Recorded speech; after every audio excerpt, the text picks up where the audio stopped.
Nuk kam më vajzë, jo. Shtëpia ime nuk është streh për turbin tënë. Shporu para se të mallkoj ditën që të solla në jetë.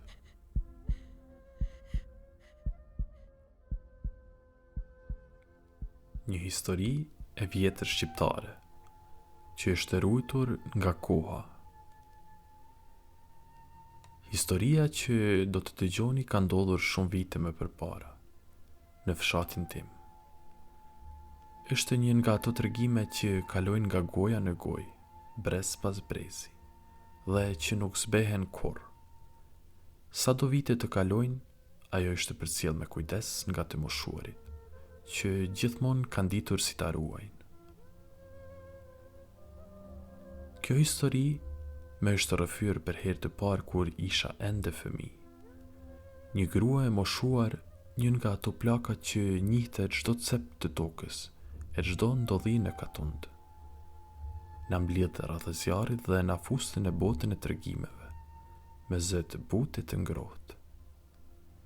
Ishte një rrëfim që na bënte të heshnim dhe të dëgjonim me kujdes, duke mos lënë të na humbiste asnjë gjë. Ajo gjithmonë thoshte, nuk e di nëse kjo histori ishte vërtet, ashtu siç më është thënë mua, por çdo tregim bitë e mi ka brenda një copë të vërtet. Tash që jam rritur dhe koha me ka sjellë shumë kujtime, ajo histori me ka mbetur thellë në mendje, si një thesar i çmuar që s'mund të harrohet. E ndjej si një detyrë të mos e lë të humbas, por ta përcjell me tej ashtu siç ma dhan mua. Në fshatin ton, njëherë në një kohë kishin lindur dy binjak, një djalë dhe një vajzë.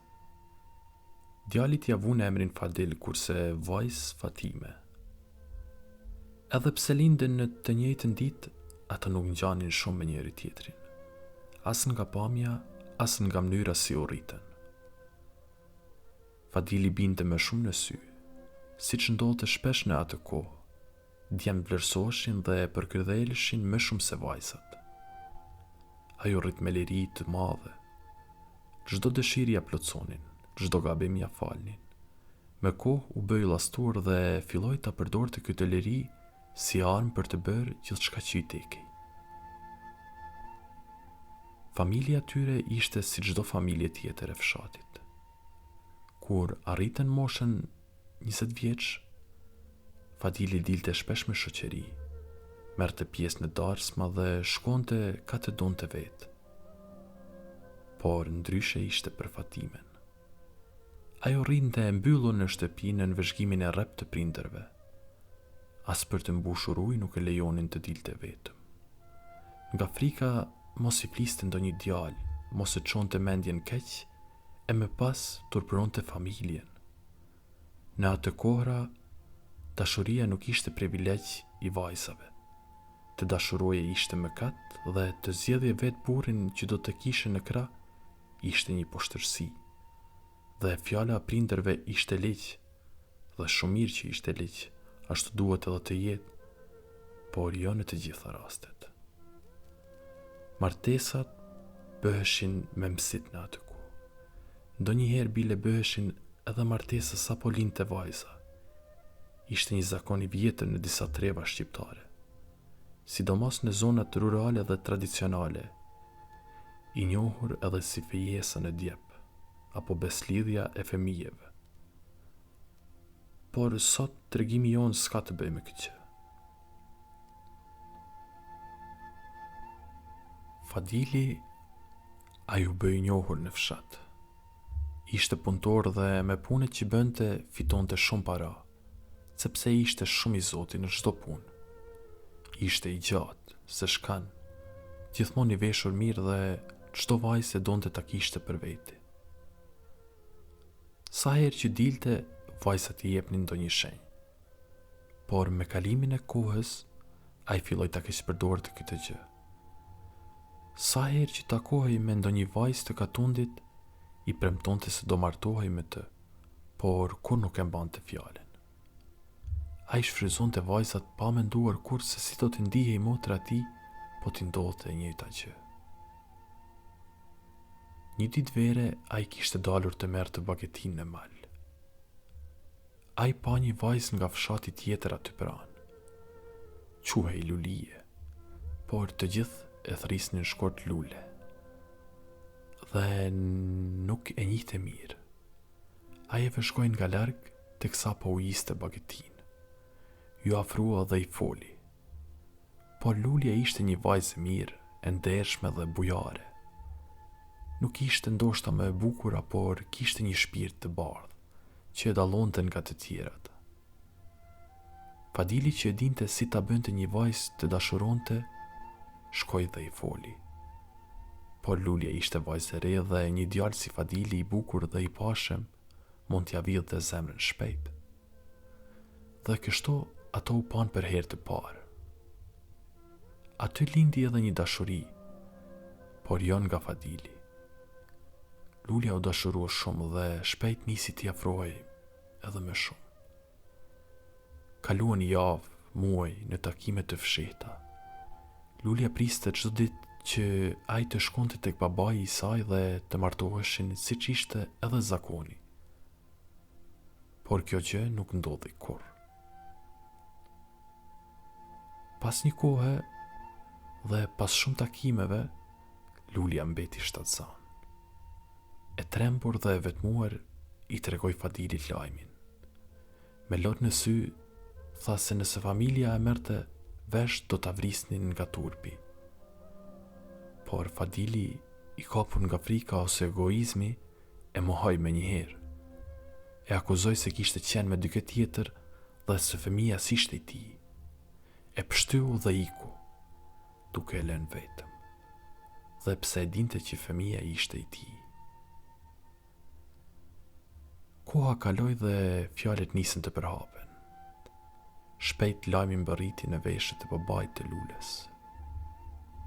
I tërbuar nga turpi, e nxori të bien në obor dhe e përzuri nga shtëpia, duke i thënë: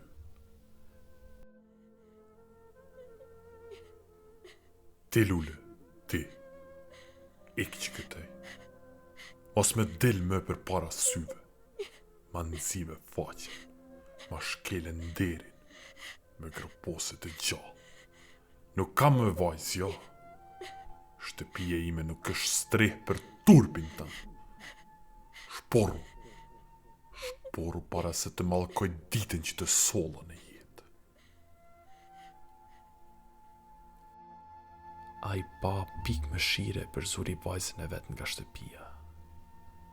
Lulja mbeti rrugëve pa streh e pa mbështetje. Thuaj se disa net kishte fjetur në mal e uritur dhe e vetmuar. Një ditë në kërkim për ushqim trokiti në derën e një plake që jetonte vetëm në një anë të malit. Plaka ishte verbër dhe jetonte vetëm, thuaj se në atë kohë ajo kishte afër 100 vjeç. Njerëzit shpesh e vizitonin sepse ajo dinte të përgatiste disa lloj barërash për disa sëmundje. Për plakën qarkulloshin shumë thashëtheme. Disa thoshin se ishte magjistare, por të gjithë respektonin dhe i druheshin në të njëjtën kohë. Plaka e pranoi Lulen në shtëpinë e saj dhe e mbajti të fshehur nga të gjithë. I hapi zemrën dhe nisi t'i mësoj zanatin e saj. Pas disa muajsh, Lulja lindi një vajzë të shëndetshme, të cilën e quajti Sanije. Pas lindjes, plaka ndërroi jetë. Lulja mbeti vetëm, por tash e aftë të ndihmonte njerëzit. Jetonte me ndihmat që i sillnin në këmbim të shërimeve, dhe kështu rriti Sanijen me dashuri dhe mundim. Vitet kaluan, u përhap fjala se në një shtëpi në mal jetonte një grua me vajzën e saj, që shëronin njerëz me barëra. Shumë e njihnin si Lulja e përzën. Edhe Fadili dhe familja e tij e morën vesh, por ai sërish nuk pranonte Sanijen si të bien, edhe pse të gjithë fshatyrat e dinin. Askush nuk e viziton të Lulen, as familja e saj, as babai i fëmijës. Me dhimbje në zemër, ajo vazhdoi jetën e saj në heshtje, e përkushtuar ndaj vajzës dhe shërimeve që i ofronte për të tjerët. Ndërkohë Fadili në anën tjetër ishte martuar dhe kishte 2 fëmijë, një djalë dhe një vajzë. Djalin e kishte llastuar kurse vajzën e rriste me rreptësi.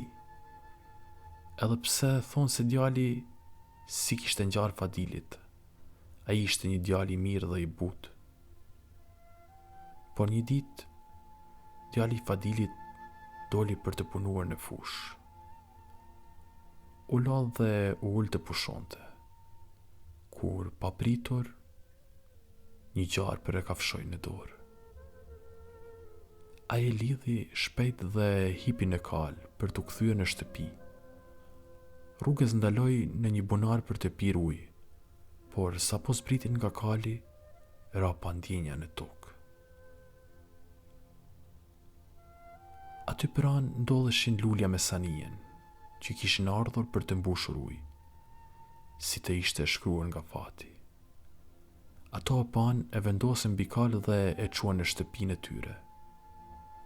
Djali ishte në gjendje të rëndë. Lulja përdori gjithçka që kishte mësuar nga plaka dhe pas 2 ditësh arriti ta zgjonte. Ai kishte qëndruar pa ndjenja për 2 ditë të plota. Ndërkohë Fadili, i ati, kishte mbledhur të gjithë fshatin për ta kërkuar djalin. Ditën e tretë, ai u kthye në shtëpi. I lodhur por gjallë. I tregoi të atit se çfarë kishte ndodhur. Se një grua me vajzën e saj kishin mbajtur për 3 ditë rresh në shtëpinë e tyre, dhe se ja kishin shpëtuar jetën. Dhe me vendosmëri i tha: Baba, duhet të shkojmë bashkë t'i falenderojmë ato 2 gra që më shpëtuan jetën. Dhe babai i tha: Po birim, i detyrohemi shumë atyre njerëzve. Po kush janë ato? Ato janë një nënë me vajzën e saj dhe jetojnë vetë në anën tjetër të malit. Ishin shumë të varfëra, por me zemër të madhe. Gruaja me qyri sikur të isha djali i saj. I ftova që të vinë me mua në katun, po sikur të kishin frikë nga diçka dhe nuk erdhën. Vaj e pyti përsëri: Po emrin qysh e kishte ajo grua?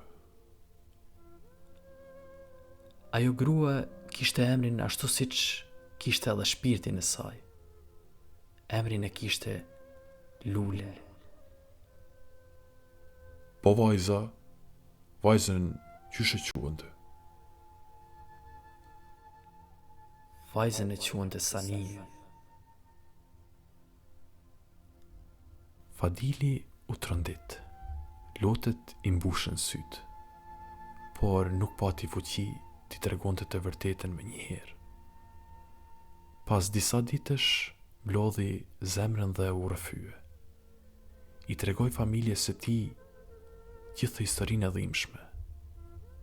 Pranoi se Sania ishte vajza e tij dhe se kishte bërë një gabim të madh në rininë e tij. Pasi i tregoi djalit historinë e vërtetë, djali i tha se çfarë do të thuash me këtë, se Sania vajza e gruas është motra ime. Dhe babai tha: Po djalim, Sania është motra jote. Djali shkoi më njëherë tek shtëpia ku jetonin gruaja me vajzën e saj. Ju tregoi se kush ishte, ju ul në gjoj duke qarë dhe duke ju kërkuar falje për atë se çfarë kishte bërë babai i tij. Lulja shikonte me habi dhe nuk e dinte se çfarë t'i thonte. Dhe që nga ajo ditë, djali shkonte pothuajse çdo ditë për t'i vizituar. Lulen e trajtonte si nënën e vet, ndërsa Sanien e donte më shumë se motrën që kishte në shtëpi. Dhe kështu të gjithë fshati e mori vesh të vërtetën. Dhe tani dijej se kush ishte fajtori.